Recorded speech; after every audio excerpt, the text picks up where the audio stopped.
Hallo Leute, wir haben wieder Sonntag und wer arbeitet sonntags? Die Bauarbeiter. Total laut. Ich konnte draußen kein Video aufnehmen, weil unmöglich, wegen der blöden Hämmerei.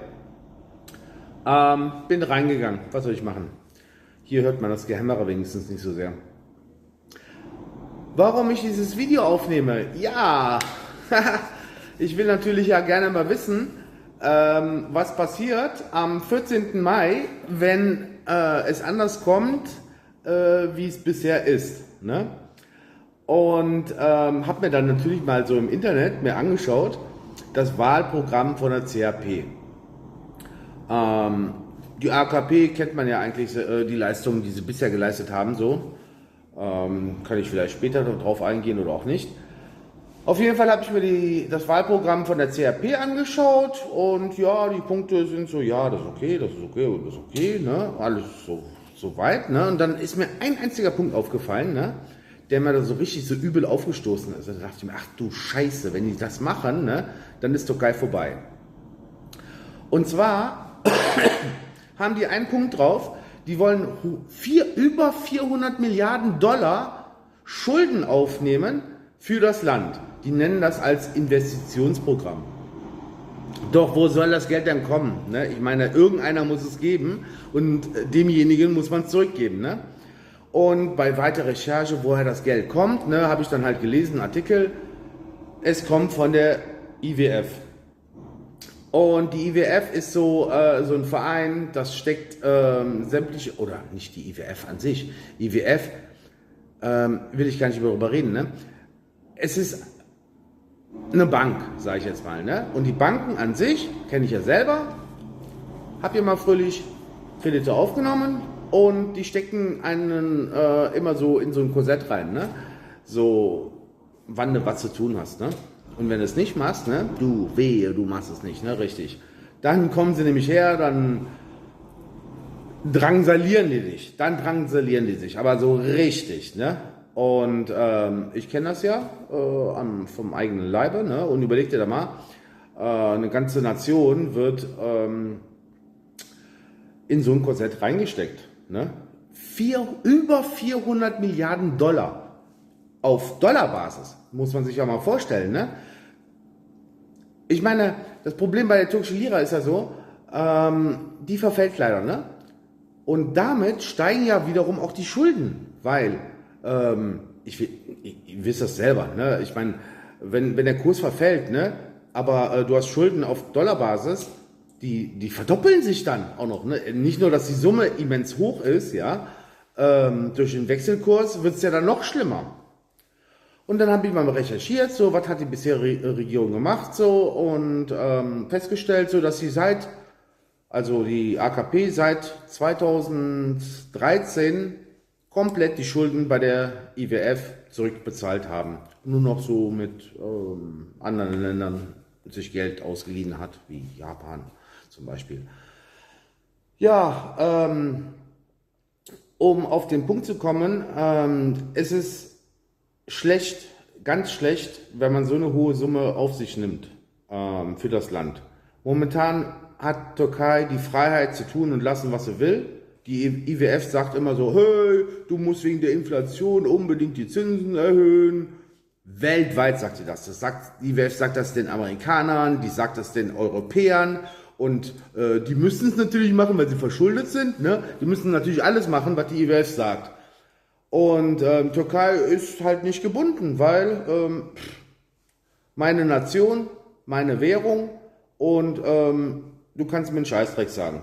So ungefähr, weil ich habe ja keine Verbindung mit dir, du kannst gerne andere diktieren. Und die sagen immer, die sollen erhöhen. Nö, machen sie nicht. Die sagen auch immer so, ja, wirtschaftlich, ökonomisch kann das überhaupt nicht sein, dass die Inflation sinkt. Wenn man die Zinsen nicht anhebt. Weil in den Lehrbüchern wird ja immer so mitgeteilt, ja, wenn die Inflation steigt, muss man die Zinsen erhöhen und dann sinkt dann die Inflation. Das ist so in den Lehrbüchern. Es wird ja auch in den Medizinbüchern viel erzählt, ne? Aber deshalb, ich glaube, gar nichts, was in den Medizinbüchern drin steht oder was in den Wirtschaftsbüchern drin steht. Ich werde das Ganze mal beobachten, wie das Ende vom Lied ist. Wenn ich mir die offiziellen Zahlen anschaue von Türkei, haben sie es ja geschafft, von November an, von 85 auf 50, auf jetzt April auf 44 runterzuzimmern. Und Ziel ist es, zum Ende des Jahres so um rund 20% Inflationsrate zu kommen und im darauffolgenden Jahr in einen einstelligen Bereich zu kommen. So, jetzt, da fällt mir, wenn jetzt die CHP an die Macht kommen sollte und sie tatsächlich dieses Geld annehmen sollte von der IWF, ne, dann möchte ich euch könnt ihr selber im Internet googeln, also das ist jetzt kein Blödsinn, was ich sage, ich sage die Wahrheit, könnt ihr selber gucken. Die Rothschilds, das ist ja so eine Familie, das ist so ein Bankerkonsortium, so ein Bankerverein, sage ich jetzt mal. Und die haben mal damals den Spruch rausgekloppt gehabt, so, gib mir die Kontrolle über das Geld von einer Nation und die Gesetze in der Nation sind mir egal. So läuft das auf der Weltbühne ganze Zeit ab. Das bedeutet, die Banker, also die an der Spitze sind, ne, die versuchen immer die Nationen in so Schulden reinzubringen, ja. Sie haben überall, wenn immer Schulden verteilt, ja, so, die drucken die ja, ne, ist ja kein Problem, ne. Sagen dann, hier hast du Geld, ne, zahlst mir dann halt zurück. Und wenn die Länder nicht dem nachkommen können, ja, haben die Länder ein Problem und sie müssen dann halt sich gefügig machen, das ist das Problem, ne. Sie sind dann halt, werden zu einer Marionette. Und das ist für mich das allergrößte Problem, das allergrößte Problem in diesem Wahlprogramm. Der Rest interessiert mich nicht, das ist schön und gut, das sind so Peanuts, würde ich sagen, von dem Programm.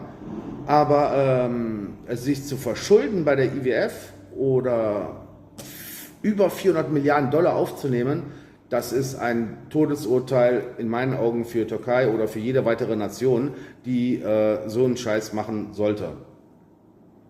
Ich halte davon nichts und ja, wenn man sich dann jetzt auch mal anschaut, was die AKP bisher gemacht hat, ne? Ich lese Zeitung, schaue die Vergangenheit und etc.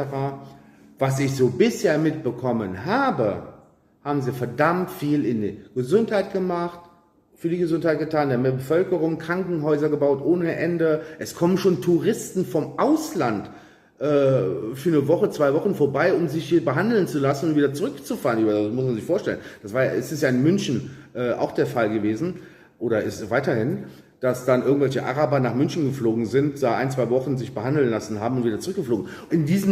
An diesem Punkt ist die Türkei ja jetzt auch, ne? So, nur als Beispiel, ne? Und Bildungssystem wird viel getan. In die Infrastruktur, wie zum Beispiel so riesen Flughäfen hier und da überall zu bauen.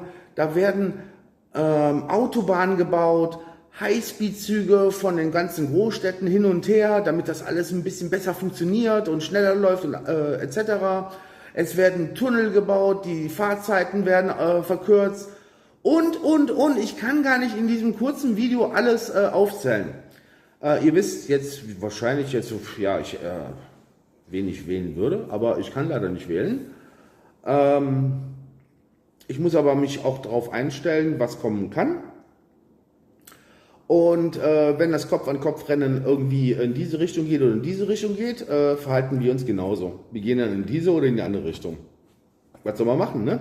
Also ich will auf jeden Fall nicht so ein 2.0 Deutschland haben in Türkei, also das auf keinen Fall. Also die Freiheiten, die hier sind, die erlangt wurden in den letzten 20 Jahren, die sind immens. Was die Schuldenfreiheit von diversen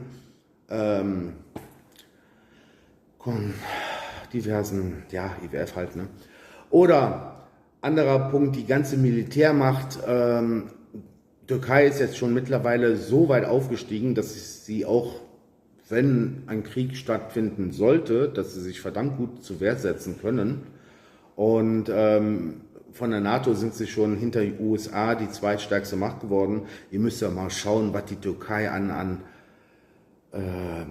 Kriegsindustrie, ich meine, die haben jetzt unbemannte Flugzeuge, unbemannte U-Boote, die haben Flugzeugträger, die haben Forschungsschiffe, es wird Gas, es wird Öl gefunden, die haben ihr eigenes Elektroauto schon gebaut und meine Güte, was passiert in diesem Land? Also das ist so krass. Aber wir werden schauen, wie sich das Ganze entwickelt. Entsprechend werden wir agieren. Ich hoffe, dieses Video war informativ, aufschlussreich. Wenn ihr irgendwie mir nicht folgen könnt oder nachvollziehen könnt, dann googelt doch einfach mal selber nach so Sätzen, die ich gesagt habe, wo ihr es nicht nachvollziehen könnt. Und macht euch eure eigene Meinung, wie es ist. In diesem Sinne wünsche ich euch einen schönen Tag und man hört sich und man sieht sich. Bye bye!